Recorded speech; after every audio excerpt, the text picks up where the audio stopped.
દર્શક મિત્રો, હાલ સૌથી મોટો પ્રશ્ન છે રોજગારીનો.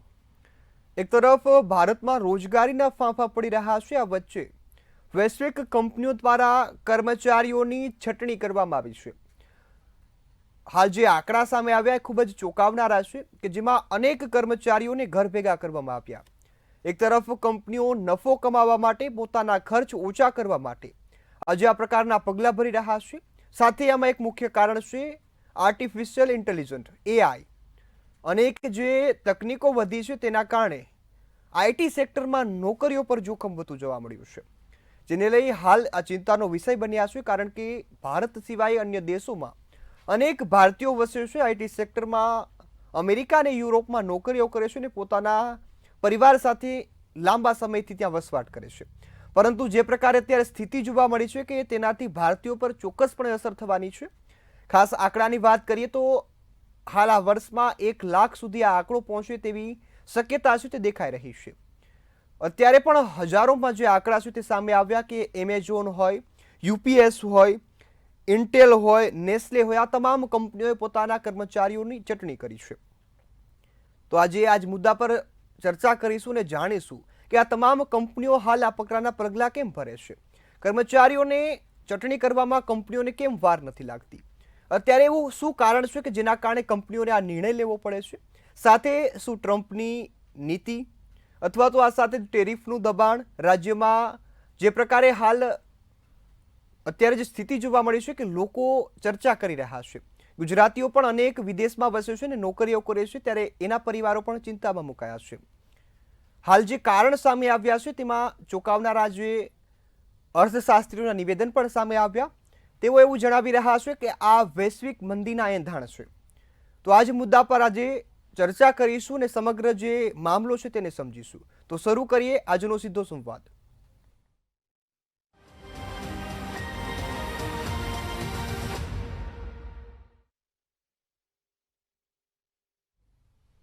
દર્શક મિત્રો, આ ચટણીનો જે આંકડો છે તે હું આપને જણાવવા માંગીશ. એ આંકડો ખૂબ જ ચોંકાવનારો છે કે જેમાં UPS દ્વારા 48,000 જેટલા કર્મચારીઓ છે તેમની ચટણી કરવામાં આવી છે. એમેઝોન દ્વારા 30,000 જેટલા જે કર્મચારીઓ છે તેઓને હાંકી કાઢવામાં આવ્યા છે. ઇન્ટેલ દ્વારા 24,000 કર્મચારીઓ, આ સાથે જ ફ્રોડમાં 11,000 જેટલા કર્મચારીઓને નોકરીમાંથી છૂટા કરવામાં આવ્યા. આ આંકડાએ દર્શાવે છે કે હવે મોટા પ્રમાણમાં જે કર્મચારીઓની સંખ્યા છે તે સતત ઘટાડવામાં આવી રહી છે. આ સાથે જ યુરોપ અને અમેરિકાની કંપનીઓ સૌથી વધારે આ પગલાં ભરી રહી છે. અને આ પગલાંનું મુખ્ય કારણ છે કે અત્યારે કંપનીઓના ખર્ચમાં સતત વધારો થતો હોય છે. કંપનીઓ પોતાના ખર્ચ ઘટાડીને નફા કમાવાનું કામ કરતી હોય છે. પરંતુ જે મંદીના એંધાણ દેખાય છે, અર્થશાસ્ત્રીઓના નિવેદનો આવે છે, એ સામેથી લાગે છે કે હવે કદાચ વિદેશમાં વસતા ભારતીયો માટે પણ સંકટ દૂર નથી. આજે મુદ્દા પર ચર્ચા કરવા આપણી સાથે જોડાયા છે ભાજપમાંથી ઉર્વિશભાઈ કંથારિયા. ઉર્વિશભાઈ, આપનું સ્વાગત છે. Thank you. ઉર્વિશભાઈ, આંકડો મેં જણાવ્યો અને આંકડો જે આપે પણ જોયો કે ખૂબ ચોંકાવનારો છે. હજારોની સંખ્યામાં કર્મચારીઓને આ પ્રકારે છૂટા કરવા. થોડો સમય પછી જે ભારતીયો વિદેશમાં વસે છે, અમેરિકામાં, યુરોપમાં IT સેક્ટરમાં નોકરી કરે છે, તેમનો પણ કદાચ આમાં નંબર હશે. ભારતના પણ એવા 50,000 જેટલા કર્મચારીઓ છે કે તેમનું લિસ્ટ બની રહ્યું છે. આ તમામ કર્મચારીઓને ઘર ભેગા કરવામાં આવશે. આજે કર્મચારીઓની છટણી, નોકરીઓની સંખ્યા ઘટવી, AI નો ઉપયોગ વધુ પડતો થવો, કઈ રીતે જોઈ રહ્યા છો અને ભારત પર શું અસર પડશે? સૌપ્રથમ તો ભારત પર શું અસર પડશે એ વાતની એક આપણે એનું આકલન જોવા જેવું છે અને ખૂબ ઉપયોગી છે. ભારતમાં જે પ્રમાણે આર્થિક વૃદ્ધિ દર જળવાઈ રહ્યો છે અને જે જોબ ડેટા આવેલા છે એ પ્રમાણે આપણો બેરોજગારીનો દર ઘટતો જાય છે. અત્યારે લગભગ 3-3.5% આસપાસ આપણે બેરોજગારીનો દર છે, જે 3-4 વર્ષ પહેલાં 6% હતો. એટલે લગભગ એમાં 50% ઘટાડો થઈ ગયો છે બેરોજગારીના દરમાં. હવે એના ચોક્કસ આપણી પાસે શું આધારભૂત માહિતી છે કે જેના આધારે આપણે આવું કહી શકીએ? તો છેલ્લા 6 વર્ષમાં લગભગ 64 કરોડ લોકો જોબ્સમાં એટલે કે રોજગારમાં પ્રવૃત્ત થયા છે ભારતમાં. 6 વર્ષ પહેલાં 48 કરોડ લોકોને જોબ્સ હતી, આજે 64 કરોડ લોકોને જોબ્સ છે. એટલે 6 વર્ષમાં 16 કરોડ જોબ્સ નવી ક્રિએટ થયેલી છે ભારતમાં. દર વર્ષે લગભગ 2.5 થી 3 કરોડ જોબ્સ નવી ક્રિએટ થાય છે. એની સામે નવા જે જોબ્સ જે લોકો શોધતા હોય છે, જે ફ્રેશર્સ કહે છે, કે જે કોલેજમાંથી કે સ્કૂલમાંથી કે આઈટીઆઈઝમાંથી પાસ થઈને બહાર આવતા હોય છે, જોબ માર્કેટમાં જોબ સર્ચ કરતા હોય છે, એવા લગભગ દર વર્ષે 2 કરોડ લોકો છે. એ 2 કરોડની સામે 2.5 કરોડ લોકો, એટલે જે એક્ઝિસ્ટિંગ જોબ્સમાં હોય અને ઇમ્પ્રુવમેન્ટ ઈચ્છતા હોય એવા અને નવા, એમ કરીને 2.5 કરોડ લોકોને દર વર્ષે જોબ્સ છેલ્લા 6 વર્ષમાં મળી રહી છે. હવે આમાં સરકાર પણ એક બહુ જ અત્યંત ગંભીર, આપે પહેલાં જ આપના ઉદ્બોધનમાં જે પહેલું વાક્ય કહ્યું કે આ હાલનો સૌથી મહત્ત્વનો મુદ્દો છે, બિલકુલ સ્વીકૃત વાત છે, અને આપે આ મુદ્દા ઉપર અમને અમારી વાત રજૂ કરવાની તક આપી છે, એ ધન્યવાદને પાત્ર છે. હવે પરિસ્થિતિ એ છે રોનકભાઈ કે ભારતમાં જોબ્સ અત્યારે સફિશિયન્ટ જોબ્સ છે, પરંતુ જોબ એટલે એક વ્યક્તિ, અર્થતંત્ર અને સરકાર, એ ત્રણેયના સમન્વયથી સર્જાતી બાબત છે. સરકારની અમારી જવાબદારી એ છે, ભારતીય જનતા પક્ષની જવાબદારી એ છે કે રોજગારલક્ષી વાતાવરણ ઊભું કરવું, અને પછી પ્રાઇવેટ સેક્ટર, પબ્લિક સેક્ટર અંડરટેકિંગ્સ અને ગવર્મેન્ટ, આ બધા ભેગા થઈ અને જે અર્થતંત્રના 3 મુખ્ય આયામો છે, કૃષિ, સર્વિસીસ અને મેન્યુફેક્ચરિંગ, એ ત્રણેયમાં એ પ્રમાણેનું વાતાવરણ ઊભું કરે કે જેથી જોબ ગ્રોથ એવો મેન્ટેન થાય કે જેટલા લોકો જોબ એસ્પિરન્ટ્સ છે, નવા જોબ સીકર્સ છે, એમને પૂરતા પ્રમાણમાં ઓપોર્ચ્યુનિટીઝ મળી રહે. હવે આ માટે 2 મુખ્ય બાબતો આપની ધ્યાનમાં લાવવાની છે, અને ખાસ કરીને આપણા દર્શક મિત્રો છે એમના ધ્યાનમાં લાવવાની છે. ગવર્મેન્ટ ઓફ ઇન્ડિયાએ એક જોબ સર્ચ પોર્ટલ શરૂ કરેલું છે કે સૌએ નોંધી લેવા જેવું છે. ncs.gov.in. NCS એટલે નેશનલ કેરિયર સર્વિસ .gov.india એટલે ncs.gov.in. આ પોર્ટલ ઉપર સરકારી, અર્ધ સરકારી, ખાનગી, સરકારી સાહસો, આ બધાની જોબ્સ, ત્યાં આગળ જે ઓપનિંગ્સ હોય છે એનું લિસ્ટિંગ કરવામાં આવે છે, અને જે જોબ જેને જોઈએ છે એમને એક અરજી કરવાની હોય છે, અને એના આધારે એમનું મેચ મેકિંગ થાય છે, એમનું કાઉન્સેલિંગ, એમને માર્ગદર્શન આપવામાં આવે છે, કેવી રીતે જોબ સર્ચ કરવી, કેવી રીતે રેઝ્યુમે બનાવવો, કેવી રીતે વેબ પોર્ટલ જે છે NCS એનો ઉપયોગ કરવો. અને આ પોર્ટલ ઉપર લગભગ દર વર્ષે 35 થી 40 લાખ લોકો જોબ્સ મેળવી રહ્યા છે. ત્યાં સુધી કે સ્થાનિક સ્તરની ગ્રામીણ ક્ષેત્રથી માંડીને વૈશ્વિક ક્ષેત્ર સુધીના જોબ ઓપનિંગ્સ એમાં લિસ્ટેડ હોય છે. 48 લાખ કંપનીઓએ રજીસ્ટર કરેલું છે. જેવી રીતે જોબ મેળવનારા નું લિસ્ટિંગ હોય છે, એવી રીતે જોબ આપનારાનું પણ હોય છે. 48 લાખ લોકો છે. 41 લાખ તો કાઉન્સેલિંગ સેશન્સ કરેલા છે, ઓનલાઈન અને ઓફલાઈન. એટલે અમારી નમ્ર વિનંતી છે કે આ NCS પોર્ટલનો ઉપયોગ કરવામાં આવે, એમાંથી જે માર્ગદર્શન મળે છે એ માર્ગદર્શન મેળવવામાં આવે, અને એ પ્રમાણે પ્રયત્ન કરવામાં આવે તો જોબ્સ આપણે ત્યાં ઇનફ જોબ્સ છે. અને જે પ્રમાણે જી મારો એક પ્રશ્ન એ પણ છે કે જે પ્રકારે અહીં આપે વાત કરી એ ભારતની વાત છે, પરંતુ જે આંકડા મેં જણાવ્યા એ વૈશ્વિક કંપનીઓના છે, અને વૈશ્વિક કંપનીઓમાં ભારતના યુવાનો મોટા પ્રમાણમાં નોકરી કરે છે. તો એ મુદ્દાને કઈ રીતે જોઈ રહ્યા છો કે વૈશ્વિક કંપનીઓ અત્યારે આ ટાર્ગેટ કરી રહી છે, તમામ જે નોકરી ધરાવતા વ્યક્તિઓ છે તેમની ચટણી કરી રહ્યું છે? વૈશ્વિક કંપનીઓની જે વાત છે, વૈશ્વિક અર્થતંત્ર પણ એક ડાયનેમિક અર્થતંત્ર છે, એટલે સતત બદલાતું છે. પહેલાં 10-15 વર્ષ પહેલાંના અર્થતંત્ર એવા હતા કે એને સ્ટેટિક અર્થતંત્ર કહેતા હતા, કે એમાં કોઈ જનરલી કોઈ વિચલન ના આવે, એ બધું જળવાઈ રહે, મેન્ટેન થયા કરે. હવે ટેકનોલોજી આવવાથી જે પરિવર્તન આવ્યા છે એટલે કંપનીઓ પણ પરિવર્તનશીલ બની છે. ટેકનોલોજીના વપરાશમાં, પોતાની નવી પ્રોડક્ટ્સમાં, પોતે નવા સેક્ટર્સમાં એન્ટર થાય છે. કોઈક વાર એ લોકો ક્રિએટિવ ડિસ્ટ્રક્શનનો પણ સહારો લે છે. એટલે કે એક્ઝિસ્ટિંગ પ્રવૃત્તિને એ લોકો થોડોક હોલ્ટ આપે છે અને નવી પ્રવૃત્તિ શરૂ કરે છે કે જે ટેકનોલોજી સાથે, રિક્વાયરમેન્ટ સાથે સુસંગત હોય. આ સંજોગોમાં એક પ્રકારનું મેન પાવર રિસ્ટ્રક્ચરિંગ સતત ચાલતું હોય છે. જી બિલકુલ. એ ઉર્વિશભાઈ, હું ફરીથી આપની પાસે આવીશ. આ જ મુદ્દા પર આપણી સાથે ચર્ચા કરવા માટે કોંગ્રેસમાંથી પાર્થ પટેલ જોડાયા છે અને એક અર્થશાસ્ત્રી તરીકે પ્રોફેસર ડોક્ટર હિમાંશુ રાણીંગા જોડાયા છે. આપ સૌ મહાનુભાવોનું મંતવ્ય ન્યૂઝ પર સ્વાગત છે. પાર્થભાઈ, હું આપની પાસે આવવા માંગીશ. જે આંકડા મેં અહીં ચર્ચા કરી, ખૂબ હજારોની સંખ્યામાં જે કર્મચારીઓ છે જે એક એક કંપનીઓમાંથી અત્યારે કાઢવામાં આવી રહ્યા છે. થોડો સમય હશે કે જ્યારે ભારતીયો પણ આમાં સામેલ હશે. અમેરિકા અને યુરોપમાં આ સૌથી મોટું અત્યારે જે સંકટ છે તે ઊભું થયું છે. કઈ રીતે જોઈ રહ્યા છો ને ભારત પર શું અસર? મોંઘવારી અત્યારે એક મેઇન મુદ્દો છે. મોંઘવારી અત્યારે પ્રત્યક્ષ કે પ્રતિપક્ષ દરેક લોકોને સ્પર્શ કરી રહી છે. અત્યારે જો તમે જુઓ તો જ્યાં સુધી આ મોંઘવારીને ડામવામાં નહીં આવે ત્યાં સુધી દેશનો સર્વાંગી વિકાસ થવો અશક્યની વાત છે. હાલમાં તમે જુઓ, મોંઘવારીના કારણે લોકોની જે રોજબરોજની બેઝિક નેસેસિટીઝ, રોટી, કપડાં, મકાન, ઈ પામવા પણ મુશ્કેલ થયા છે. હાલની પરિસ્થિતિમાં લોકો એની માટે પણ ઝઝૂમી રહ્યા છે.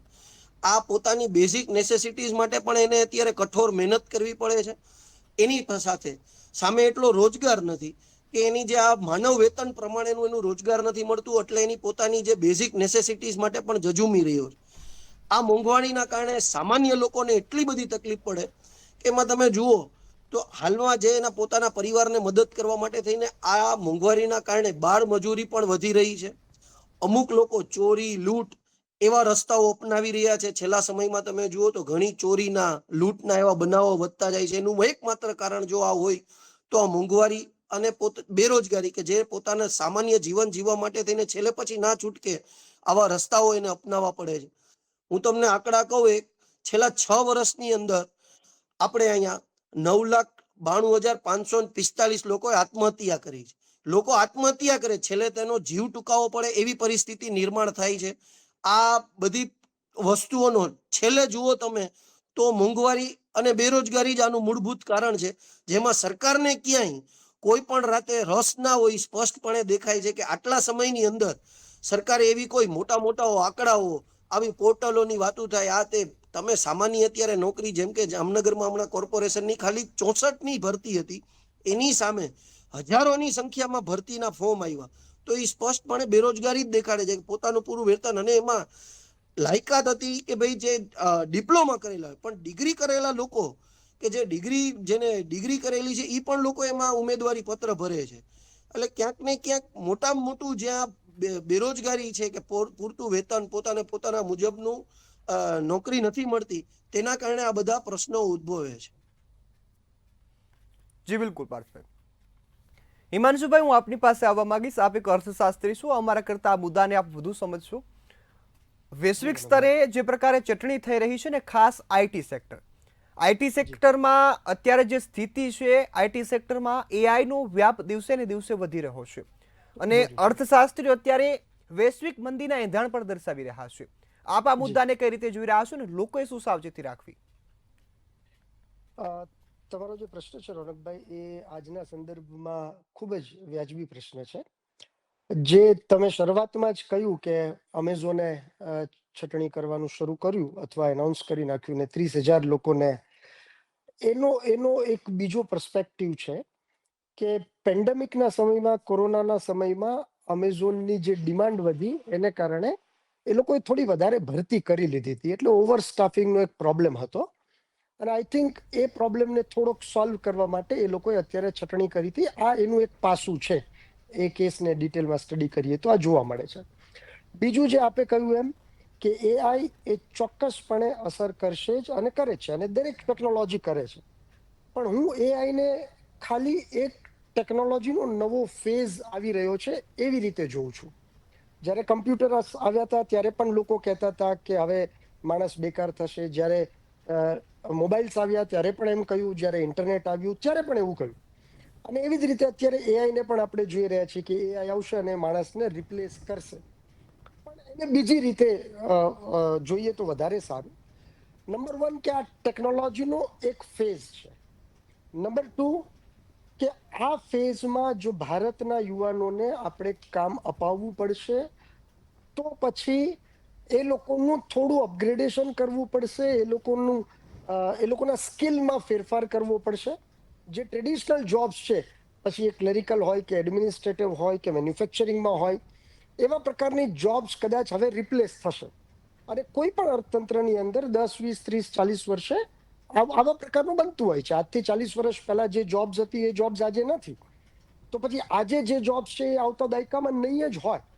એટલે આપણે આપણા યુવાનોને એવી રીતે તૈયાર કરવા પડશે કે બદલાતી ટેકનોલોજીમાં પણ પોતાની જાતને સારી રીતે પ્રૂવ કરે. એટલે રીશેપ કરવું પડશે, રીસ્કિલ કરવું પડશે, અપગ્રેડેશન ઉપર થોડું વધારે ધ્યાન આપવું પડશે. આપનો જે એક ગ્લોબલ લેવલનો આપનો જે કન્સર્ન હતો, આંતરરાષ્ટ્રીય સ્તરે અત્યારે મંદી ચાલી રહી છે. કેનેડામાં પણ છે, ઓસ્ટ્રેલિયામાં પણ છે, યુરોપમાં પણ ખૂબ જ છે. અને એને કારણે પણ બધી મલ્ટીનેશનલ કંપનીઝ છે એમાં થોડી છટણીઓ છે. થોડો ટ્રમ્પ સાહેબનો પણ એમાં રોલ છે. ટેરિફને કારણે પણ અમુક કંપનીઓને અસર થઈ છે, જેને કારણે પણ એ લોકો પોતાનો વધારાનો સ્ટાફ છે એ કદાચ અત્યારે દૂર કરશે. ભારતના સંદર્ભમાં મને એવું લાગે છે કે બીકોઝ ઓફ હ્યુજ ડિમાન્ડ, તમે હમણાં પણ જોયું દિવાળી અને નવરાત્રિના તહેવારોમાં કે બિઝનેસીસ બહુ ચાલ્યા, એ લોકોનું સેલિંગ પણ ઓવર થયું. એટલે આપણે ત્યાં પોપ્યુલેશન એટલી બધી છે, ડિમાન્ડ એટલી બધી મોટી છે કે આપણને ત્યાં એટલી બધી અસર આવશે એવું મને હાલના તબક્કે દેખાતું નથી. બીજું, સરકારના પણ ઘણા બધા એવા ઇનિશિયેટિવ્સ છે અને એમાં પણ જે નવા સ્ટાર્ટઅપ થઈ રહ્યા છે, વોકલ ફોર લોકલના પણ એવા કેટલા મુવમેન્ટ્સ છે જેને કારણે થોડું સ્વદેશીનું પણ પ્રચલન અત્યારે વધ્યું છે. હું કોલેજમાં ભણાવું છું ને અમારા યંગ સ્ટુડન્ટ્સ ઘણા બધા છે, એ લોકો પણ સ્વદેશી તરફ થોડા વધ્યા છે. અને આ મુવમેન્ટ વધારે સારું ચાલશે તો આપણી ડિમાન્ડને કારણે આપણી ઇન્ડસ્ટ્રીઝ એને એટલી બધી ઇમ્પેક્ટ નહીં આવે જેટલી લોકો વિચારે છે. પણ નો ડાઉટ નવી ટેકનોલોજી આવે, ડિસરપ્ટિવ ટેકનોલોજી આવે એટલે જૂની સોચ બદલી અને નવી સોચ તો ચોક્કસપણે સમાજે, સરકારે આ બધાએ સ્વીકારવી જ પડશે. અને તો જ આપણે આવડી મોટી ઇકોનોમી મેન્ટેન કરી શકશું અને એનો વિકાસ કરી શકશું. જી બિલકુલ. ઉરુષભાઈ, હું આપની પાસે આવવા માંગીશ. મારો પ્રશ્ન આપને એ છે કે આપણે જો આ ચટણીનું કારણ ગણી શકીએ કે મંદી, આયોજન અને સાથે એઆઈ ટેકનોલોજી, તો ગણાવી શકાય ખરા? આપ કઈ રીતે જોઈ રહ્યા છો ને શું બદલાવ લાવવા જોઈએ? ભારતીય યુવાનોએ કેવી તૈયારી રાખવી જોઈએ? વૈશ્વિક સ્તરે જે મંદીની આપણે વાત કરી રહ્યા છીએ, એક સાધારણ મંદીનું મોજું અત્યારે છે. કારણ કે કેટલીક પોલિટિકલ અનસર્ટન્ટી છે અને કેટલીક ઇકોનોમિક પોલિસી લેવલે અનસર્ટન્ટીઝ છે, કે જેવી રીતે ટેરિફ પોલિસી કે શટડાઉનનો માહોલ. આ સંજોગોમાં એક વાતાવરણમાં, આર્થિક વાતાવરણમાં એક ભયનો વ્યાપ વધી જાય છે અને એ કોર્પોરેટ લેવલ સુધી પણ પહોંચી જાય છે. એટલે કોર્પોરેટ રિક્રુટમેન્ટ પ્રોસેસ પણ ડિફેન્સિવ થઈ જાય છે. એટલે એ લોકો કેટલીક જોબ્સ કટ કરે છે, નવી જોબ્સ ઓછી કરે છે. પરિણામે આ પ્રમાણેની પરિસ્થિતિ આપણને જોવા મળે છે. પણ જેવી રીતે સુજ્ઞ પેનલિસ્ટ રાણીંગા સાહેબે કહ્યું કે આ એક ટેકનોલોજી સાથે અલાઇનમેન્ટ કરતું વાતાવરણ છે. નવી ટેકનોલોજી, આર્ટિફિશિયલ ઇન્ટેલિજન્સ ને બધું આવી રહ્યું છે, એની સાથે ઇકોનોમી અલાઇન થઈ રહી છે. અને અલાઇનમેન્ટ વખતે એક ટર્નિંગ પોઈન્ટ સર્જાય છે અને ટર્નિંગ પોઈન્ટ વખતે આવી પરિસ્થિતિ બનતી હોય છે. પરંતુ જ્યારે વ્યક્તિગત સ્તરે વાત આવે, જોબ સીકર લેવલની વાત આવે, તો કૌશલ્ય અત્યારે એક જ વસ્તુ જે છે કે સ્કિલ, યોગ્ય કૌશલ્ય હશે તો એ કોઈ પણ પ્રકારે એ જોબ્સમાં રહેવાના છે. એક જગ્યાએ કદાચ વાતાવરણ પ્રતિકૂળ બને છે તો બીજી જગ્યાએ ઓપનિંગ્સ ઊભા થાય છે. એ ઓવરઓલ આંકડા જે મેં પહેલાં કહ્યા આપણા ભારતના, એ એની પુષ્ટિ કરે છે. એટલે ભારત સરકારનું ફોકસ એ છે કે એજ્યુકેશનની સાથે સ્કિલ લેવલ પણ વધે, સ્કિલ અપગ્રેડેશનના કોર્સીસ થાય, એના કાઉન્સેલિંગ સેશન્સ થાય અને સ્વરોજગાર, બીજું મહત્ત્વનું પાસું છે કે સ્વરોજગાર. આપણે જાણીએ છીએ ટેકનોલોજી સાથે અર્થતંત્ર અત્યારે તાલ મિલાવવાનો પ્રયત્ન કરી રહ્યું છે. આ સંજોગોમાં બધા જ જે જોબ સિકર્સ છે એમને આપણે સમાવેશ નહીં કરી શકીએ, એ પણ હકીકત વાસ્તવિકતા છે. એ સંજોગોમાં સરકારે સ્વરોજગારનું મહત્ત્વ આપ્યું છે સ્કિલના આધારે, અને એમાં મુદ્રા યોજના કરી છે. એ 50,000થી માંડીને 10 લાખ રૂપિયાની એમને લોન આપી અને પોતે સ્વતંત્ર વ્યવસાય કરી શકે એ પ્રમાણેનું વાતાવરણ સર્જ્યું છે. અને એમાં 44 કરોડ લોકો રોનકભાઈ જોડાયા છે, અને એમાંથી ઘણા મોટા ભાગના 60થી ઉપર ટકા આ 44 કરોડમાંથી એ લોકો પોતે પગભેર થયા છે. નાની નાની જોબ્સથી, નાના વ્યવસાયોથી એમણે શરૂઆત કરી છે. એમાંના કેટલાક તો પોતે એમ્પ્લોયર્સ થઈ ગયા છે. એટલે આ જે વાતાવરણ સર્જાયું સ્વરોજગારનું, એને લીધે રોજગારમાં જે ડેફિસિટ આપણને દેખાય છે પ્રથમદર્શી રીતે, એ લગભગ કવર થઈ જાય છે, અને ઇકોનોમી આપણી સારા રેટથી આપણે આગળ વધી રહ્યા છીએ. અને ડિમાન્ડ બેઝડ ઇકોનોમી છે. આપણો જીડીપી છે એમાં સૌથી વધારે લોકલ કન્ઝમ્પશનનું કમ્પોનન્ટ છે. 60થી 65% આપણે કન્ઝમ્પશન, આપણો વપરાશ, આપણો પોતાનો વપરાશ છે, એના આધારે આપણો જીડીપી બને છે. જી બિલકુલ. ઉર્વિશભાઈ, હું ફરીથી આપની પાસે આવીશ. પાર્થભાઈ, હું આપની પાસે આવું છું. જે પ્રકારે ઉર્વિશભાઈએ ભારતની વાત કરી, રાણીકા સાહેબે પણ જે પ્રકારે વાત કરી કે ભારતમાં હજુ સુધી અસર જોવા નથી મળી, આપ કઈ રીતે જોઈ રહ્યા છો કે ભારતના યુવાનોએ કઈ રીતે તૈયાર રહેવું પડશે? કારણ કે વૈશ્વિક સ્તરેથી જો આ પ્રકારની સ્થિતિ જોવા મળે ને મંદી આવે તો તેની અસર ચોક્કસપણે ભારત પર જોવા મળવાની છે. ભારત પર અસર 100% પડવી જ ના જોઈએ એવું આપણે ઈચ્છીએ, અને ના થાય એવું અસર આવે જ નહીં. એની પાછળ જે ભારત નાગરિકોની જે મહેનત કરવાની ક્ષમતા છે, એની જે ઓલ ઓવર એની બિલ્ડઅપ છે, અત્યારે હાલમાં તમે જુઓ કે મોટી વર્લ્ડની સારી કંપનીઓમાં ઇન્ડિયન લોકો જ હોય છે. એનું કારણ શું કે ભાઈ આપણા જીનમાં છે મહેનત કરવી, કોઈ પણ વસ્તુ જલ્દી ગ્રાપ્સ કરી લેવું, એને જલ્દી એક્સેપ્ટ કરી એ મુજબ આગળ વધી રહ્યું. પણ હાલમાં જે પરિસ્થિતિઓ છે કે આવનારા સમયમાં જે સ્કિલ સાથેની સાહેબે વાત કરી કે આપણે ડેવલપમેન્ટના સ્કિલ સાથે જવું જોઈએ, તો એવી અત્યારે કોઈ ઇન્ડિયામાં સરકાર તરફથી કે એવી કોઈ સ્કૂલિંગ નથી કે ભવિષ્યને ધ્યાનમાં રાખીને આપણે એ રીતના સબ્જેક્ટ્સ છે ટેકનિકલ એ રીતે આપણે ઊભું કરીએ ડેવલપમેન્ટ છે. બીજી વાત કે ભાઈ ટેકનિકલ ક્લાસીસ છે, જે સાહેબે વાત કરી કે ભાઈ સ્કિલ ડેવલપમેન્ટના, એવું અત્યારે ક્યાંય થતું નથી. તમે જુઓ તો છેલ્લા જે આપણો સબ્જેક્ટ જે સ્ટાન્ડર્ડથી તમે ફર્સ્ટ સ્ટાન્ડર્ડથી જુઓ તો એ રીતે કોઈ એવું સ્પેશિયલ કેટેગરીમાં કે એવા કોઈ સ્પેશિયલ ક્લાસીસ હજી સુધી થયા નથી કે એ બાબતે કોઈ વિચાર કરતું એવું ક્યાંય દેખાતું નથી. તો સ્પષ્ટપણે મારું એવું માનવું છે કે વહેલામાં વહેલી તકે કે જે આ ટેકનિકલ ક્લાસીસની જે વાત છે કે ભાઈ સ્કિલ ડેવલપમેન્ટની છે, એમાં વધારે ફોકસ કરી જેને જેમાં વધારે રસ છે કે જેનું નેચરલી એમાં એને રુચિ છે એ મુજબનું એને વાતાવરણ દેવામાં આવે તો ક્યાંક ને ક્યાંક એ દેશને ને પોતાને મદદરૂપ થઈ શકે એવું મને દેખાઈ રહ્યું છે. જી બિલકુલ. હિમાંશુભાઈ, હું આપની પાસે આવવા માંગીશ. આપની મારો પ્રશ્ન એ છે કે અત્યારે તો જે પ્રકારની વૈશ્વિક સ્થિતિ જોવા મળે છે ને, જેના કારણે ભારતીયોમાં ડર છે, અને કદાચ તમે પણ એ સાંભળ્યું હશે કે ભારતમાં પણ આઈટી કંપનીઓમાં નોકરી કરતા યુવાનો અત્યારે ટેન્શનમાં રહે છે. તેઓને એવો ડર છે કે મારી નોકરી કદાચ જઈ શકે એઆઈના કારણે. તો ભારતીયોએ કયા પ્રકારે તૈયાર રહેવું પડશે ને યુવાનોએ આ સ્થિતિને કઈ રીતે હેન્ડલ કરવી? એઆઈ ને આપણે થોડું વધારે નેગેટિવ સાઈડથી જોઈએ છે, મને એવું લાગે છે. આપણી બધાની એવી એક માન્યતા છે કોમન લેમેનમાં, સામાન્ય માણસમાં, કે એઆઈ એ માણસને રિપ્લેસ કરશે. અપ ટુ સમ એક્સટેન્ટ એ સાચું છે. જે ક્લેરિકલ પોસ્ટ છે, જેમાં repetitive works, for example customer service, તો એમાં એઆઈ એ ચોક્કસપણે થોડી ઘણી અસર કરશે. પણ એઆઈને બીજા પર્સપેક્ટિવથી જોવું જોઈએ. નંબર 1, એઆઈને કારણે જે જીડીપીમાં વધારો થશે, કારણ કે નવા અસંખ્ય એરિયાઝ એઆઈને કારણે ખુલવાના છે. પછી એ ફિનટેક હોય, એ એજ્યુટેક હોય, ઇવન એગ્રીકલ્ચરમાં પણ. નીતિ આયોગનો પણ પ્રોજેક્ટ બહુ મોટો છે, એઆઈ ફોર ઓલ, બધા માટે એઆઈ. એટલે એઆઈ એ માણસના વિરુદ્ધમાં નથી, પણ એઆઈને આપણે એવી રીતે જોઈએ કે માણસ એઆઈની સાથે રહીને હવે કામ કરશે, જેમ આપણે કમ્પ્યુટરની સાથે રહીને કામ કરતા શીખી ગયા. એટલે ડોક્ટર્સ છે એ એઆઈની મદદથી ડાયગ્નોસ કરે. અમારા જેવા અધ્યાપકો છે એ એઆઈની મદદથી ભણાવવાનું અત્યારે શરૂ કરી રહ્યા છે. એટલે જે લોકોને એવો ડર છે કે એઆઈ એને રિપ્લેસ કરશે, એ લોકોએ એઆઈને વધારે સારી રીતે સમજીને પોતાની સ્કિલ એ સેન્સમાં અપગ્રેડ કરવી પડશે. અને જે જૂનો કોન્સેપ્ટ છે કે તમે એક કામમાં નોકરીમાં જોઈન થયા અને 60 વર્ષ સુધી તમે એ કામ કરો અને પછી એ જ કામમાં તમે રિટાયર થાવ, એ હવે કોન્સેપ્ટ થોડો જૂનો થઈ ગયો છે.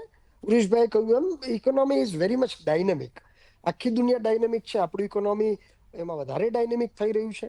તો દર 2, 4, 5, 10 વર્ષે આ જે નવા ચેન્જીસ આવશે એને આપણે એક્સેપ્ટ કરવા પડશે, આપણી સ્કિલમાં ચેન્જીસ કરવા પડશે. હવે ટેસ્લા કે બીજી કોઈ કંપની ડ્રાઈવરલેસ કાર લાવે તો બટ ઓબ્વિયસ છે કે ડ્રાઈવર્સે બીજો કોઈ કામમાં વધારે એક્સપર્ટીસ કરવી પડશે, કારણ કે હવે ડ્રાઈવર્સની આપણને જરૂરિયાત નથી. હવે જી, બિલકુલ. આપણને ડેટા એન્ટ્રીની હિમાંશુભાઈ, જરૂરિયાત નથી. રાઈટ? હિમાંશુભાઈ, જી, મારો એક જી, પ્રશ્ન એ પણ છે કે શું જી. આગામી સમયમાં વૈશ્વિક મંદી આવી શકે ખરા? આપ કઈ રીતે જોઈ રહ્યા છો?